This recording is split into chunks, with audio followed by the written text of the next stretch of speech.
California's Great America has been around since 1976, opening as a Marriott park in Santa Clara, California. Bought by the King's Entertainment Company in the 1980s, sold to Paramount in 1992, and then sold to Cedar Fair in 2006. Unfortunately, last year, we learned the park has an expiration date. Cedar Fair sold the land to another company that plans to phase the park out, but how long it lasts, nobody knows.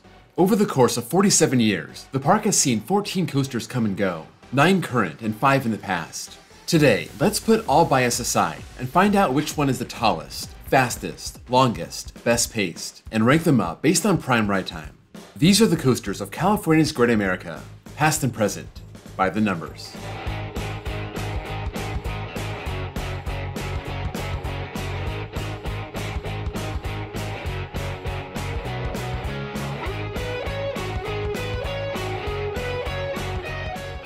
If you're new to the series, prime ride time starts when the train starts to pick up speed off the lift, and ends when it hits the final brakes. For launch coasters, the clock starts when the launch starts. Mid-course brake runs are left into the prime ride time, but if it slows down too much, it'll extend the ride time but hurt the pacing. All lift hills are taken out of the ride time, even when a coaster has more than one. With the help of Google Maps and the Pythagorean theorem, I'm able to take the lift hill, the station, and the brakes out of the total length, so the number on your screen will not match what you see in RCDB. In 14th place with 11 seconds is Lucy's Krabby Cabbies, an E&F Miler family coaster. This is a very basic oval kids coaster, but it has some good sharp hills like most E&F Milers do.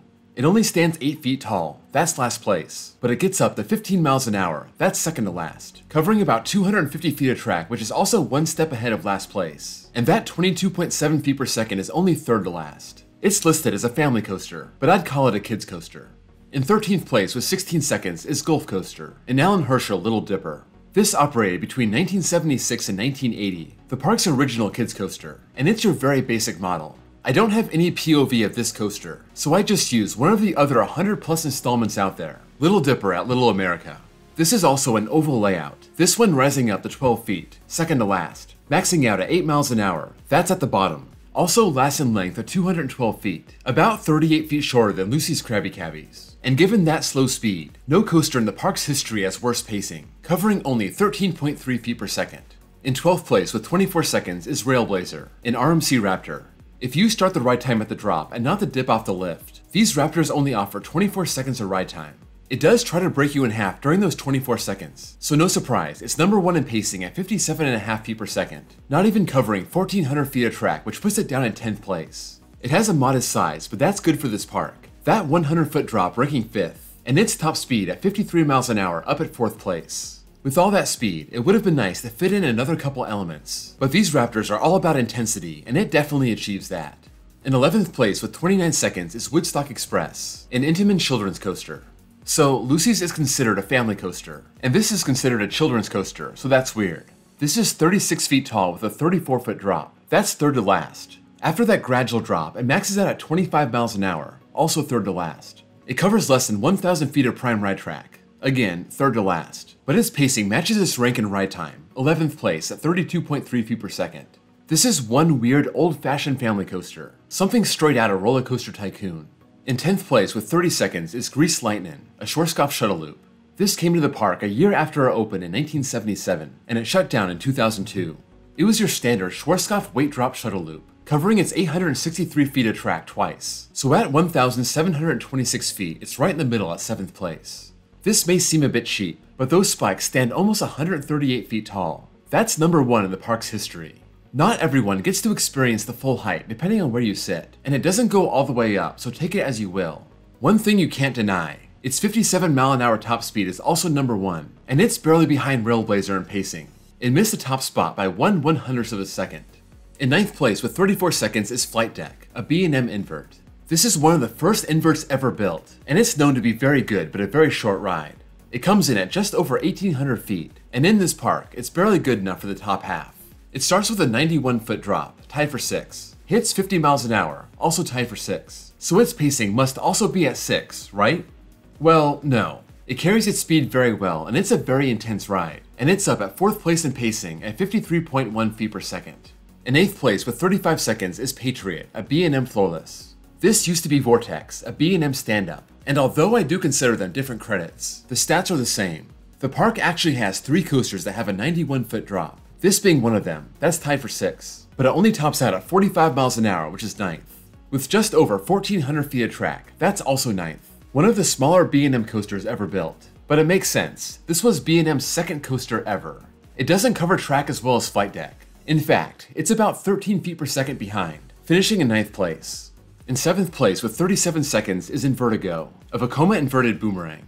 This opened in 1998 but was taken out in 2010, being shipped over to Dorney Park.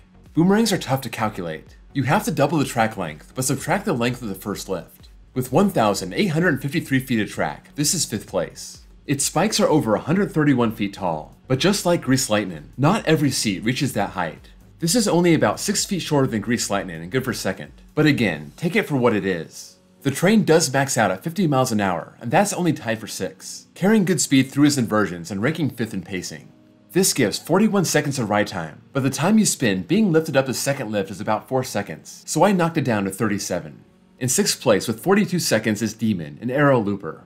This opened with the park as turn of the century. Then in 1980, it added 2 loops and changed its name to Demon. It stands 102 feet tall but drops down 90 feet. That's 9th place. Tied for 6th in speed, 8th in length, going through its 4 inversions. And it's down at 10th in pacing. That rides into the mid-course before the swooping turnaround being very slow, and killing any speed it had to start.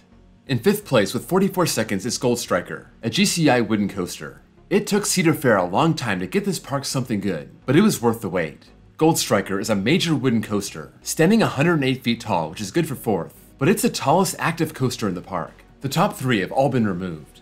It almost hits 54 miles an hour, which is 3rd, covers almost 2,500 feet of track, which is all the way up at 2nd, and if you ride it, you know it doesn't slow down, keeping that speed through its twists and turns and airtime pops. 3rd in pacing with 56.4 feet per second, only about 1 foot per second behind RailBlazer. In 4th place with 45 seconds is Stealth, a Vekoma flying Dutchman. This was the first real attempt at a major flying coaster, operating at Great America between 2000 and 2003, then moved to Carowinds where it still operates today. At 115 feet tall, this is in 3rd place, but it's the tallest non-shuttle coaster in the park's history, so everyone on the train gets to experience the full drop. It tops out at 51 miles an hour, that's 5th, over 2,100 feet of track, which is 4th, and it's near the middle in pacing in 6th. For a ride that puts riders in weird positions, in this case on their backs and stomachs, it can't really be a stat monster. It needs to moderate its speed and can't have one massive drop. So despite its limitations, its stats are still pretty good. In 3rd place with 54 seconds is Psycho Mouse, an aero wild mouse. These aero mice are praised, not for their capacity, but for their ride experience. If you were thinking it was because of gaudy stats, you would guess wrong. It's all about the layout and how much airtime you get over those final hills. It stands 58 feet tall, which is 11th, also 11th in speed at 30 miles an hour. It has just over 1,000 feet of prime ride track, and that's, you guessed it, 11th. But if you watch this series, you know that Wild Mouse coasters have the worst pacing, sometimes worse than kiddie coasters, but in this case it's only 2nd to last. It's behind Lucy's Krabby Cabbies, but it has a clear 5 feet per second edge on Gulf Coaster. In 2nd place with 58 seconds is Whizzer, a Schwarzkopf speed racer. Here's another park original, the same one that Great America got in Gurnee, Illinois.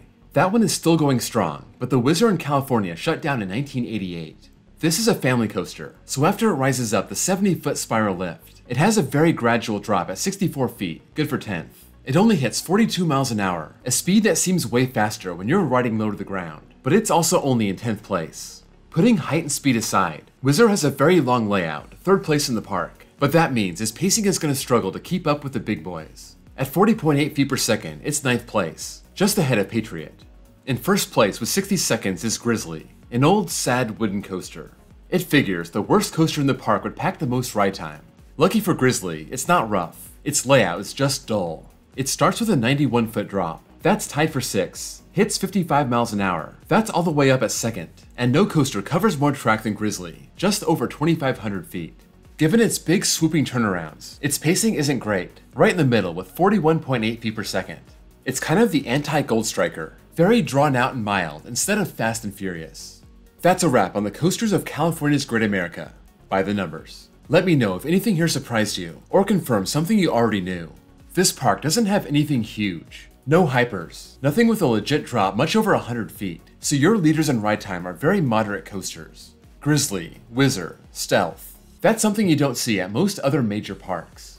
If you enjoyed this video, please drop a like. And if you're new here and love coasters, please consider giving me a sub. I have a playlist with other videos in this format. Also, check out my links below for my Discord server, and my second channel where I post copyright-free off-ride footage, and my baseball channel if you also happen to be a baseball fan. Thank you all for watching, and I'll see you all next time.